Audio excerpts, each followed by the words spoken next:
Right, welcome to another video. Today we're going to be doing some spray foaming. As you can see, I've already started on the rear doors. This is the stuff that I'm using, Pseudofoam. Actually came quite well recommended, and as you can see on the back, acoustic insulation, thermoconductivity, and the sticker about ambient temperature. It seems to be quite a good all-rounder, and to be honest, I've been really impressed with how well it's worked in my own van. So earlier on in the video series, you would have seen me rock wall the bottom half. That's so that we got access for things like number plate lights and the door locks. The upper bit up here where the windows are, we don't need access to that, so that's getting the spray foam treatment.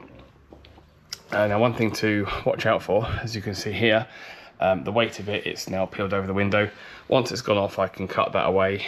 That will probably happen quite a lot. So it's quite simple.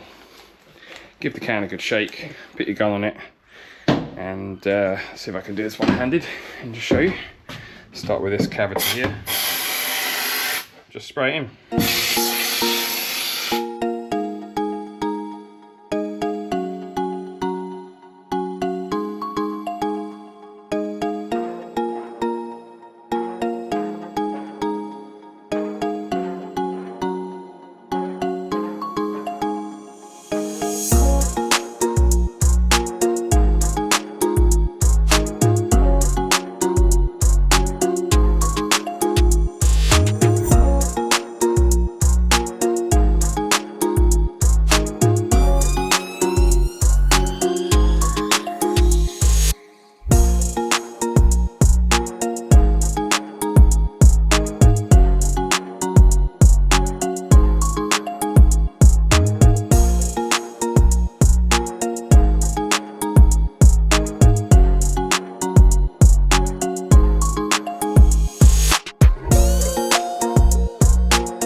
It's gone on nice and thick. It's all dry now. It goes kind of plasticky, kind of squishy.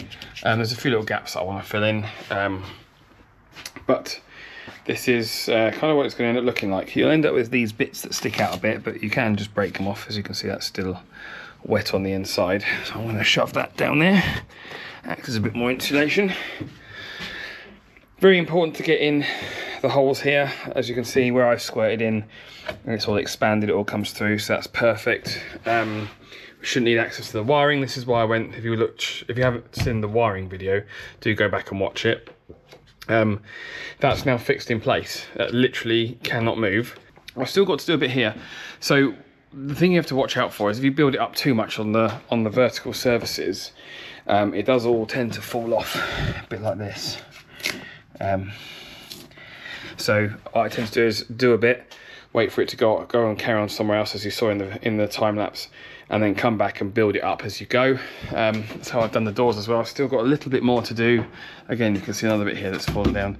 A bit more to do up there, and then that'll be the rear doors sorted. And yeah, anyone who wants to know why I haven't done these back bits, in here is access to the rear lights, and obviously more wiring. So I am gonna insulate this bit, but this will be rock wool. Same as the ceiling. I could spray foam it, but it's all gonna fall on me. So I prefer to, because we're doing like a tongue and groove for the ceiling, so what I prefer to do is put a couple of bits in, stuff it full of rock wool, put another couple of bits in, stuff it full of rock wool. Again, that's how I did my Renault, and that has worked really well. I've still got a couple of walls to do, and the sliding door. I haven't done that yet either. The sliding door, the bottom half again is rock wool, so I have only got to do the top half. If you are going to do this job, I should have said this at the beginning of the video, make sure you're in a well ventilated area.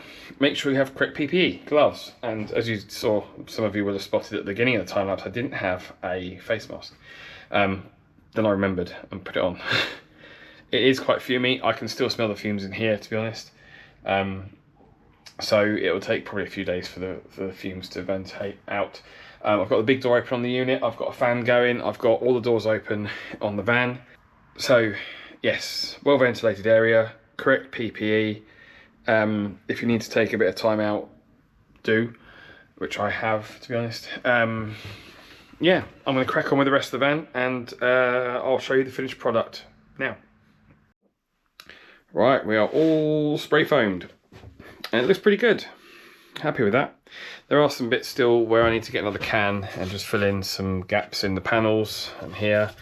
You don't really want any metal on show, because obviously that's where you get condensation. The foam, I don't know if I said earlier in the video, is closed cell spray foam. That's very important. If you imagine open cell is like a sponge, it's got little tiny holes in, can absorb moisture. That's what you don't want. So I've got a bit of cleaning up to do, because with my light, some of the foam has fallen off. Oh, it's either fallen off or I've pulled it off. There are still bits like this here. I don't know if you can make it out in the video. It's overlapping the panel. We're going to be ply lined, so we can't have any bits sticking out over the side. Bits like this, that can all come off. Same as that. Most of it will break off, and then you can use it to fill holes. You can also use it for some of the ceiling insulation. I'm probably going to get another spray can. I've used 12. I bought a pack of 12, which is what I've used on this van. So this is a medium wheelbase, or L2 they call it. If you made it this far, like the video, subscribe, and I'll see you next time.